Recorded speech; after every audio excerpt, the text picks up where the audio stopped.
আল্লাহ তাআলা কুরআনুল কারীমে ইরশাদ করেন, ইন্নাকা লাআলা খুলুকিন আযীম।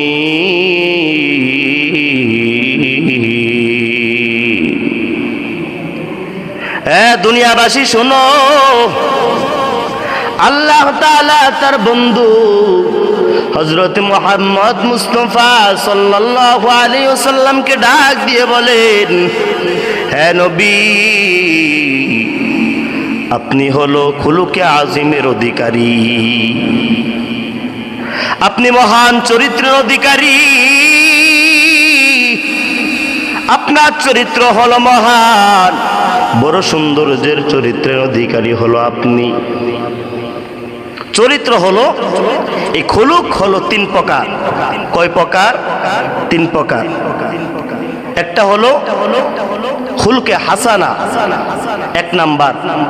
দুই নাম্বার হলো খুলুকে কারিমা, তিন নাম্বার হলো খুলুকে আজিমা।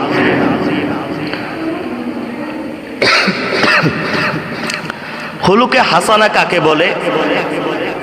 কেউ যখন আপনার উপর অত্যাচার করলো, জুলুম করলো, যতটুকু জুলুম করলো আপনার উপর, যতটুকু জুলুম করছে আপনি সমপরিমাণ তার থেকে বদলা নিয়ে নিলেন। আপনাকে একটা আঘাত করলো, আপনি সমপরিমাণ, বেশিও না কমও না, সমপরিমাণ আপনি আঘাতটা পাল্টা আঘাত করলেন। এটা হলো খুলুকে হাসানা, অর্থাৎ আপনি তার প্রতিশোধ নিয়ে নিলেন, পরবর্তীতে এটার কোনো বিচার হবে না।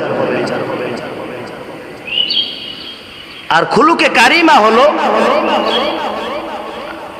আপনাকে যখন কেউ আঘাত করলো আপনি তাকে পাল্টা আঘাত করলেন না, বরঞ্চ তাকে আপনি ক্ষমা করে দিলেন।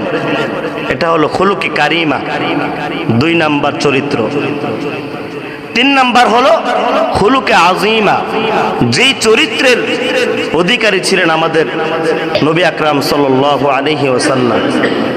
এই খুলুকে আজিমা বলা হয়, আপনার উপর যখন কেউ জুলুম করবে, আপনাকে কেউ আঘাত করলো, আপনি তাকে তো ক্ষমা করেই দিলেন, বরং তাকে আপনি আবার জিজ্ঞাসা করলেন যে ভাই, আপনি যে আমাকে আঘাত করলেন, যে হাতটা দিয়ে আঘাত করলেন, সেই হাতে কি আপনি ব্যথা পেয়েছেন? চিন্তা করছেন? আপনাকে আঘাত করছে, আপনি পাল্টা তাকে ক্ষমা করে দিয়ে আবার জিজ্ঞাসা করতেছেন, আপনি যে আমাকে আঘাত করছেন, আপনি ব্যথা পেয়েছেন কিনা? এটাই হলো খুলুকে আজিমা। এর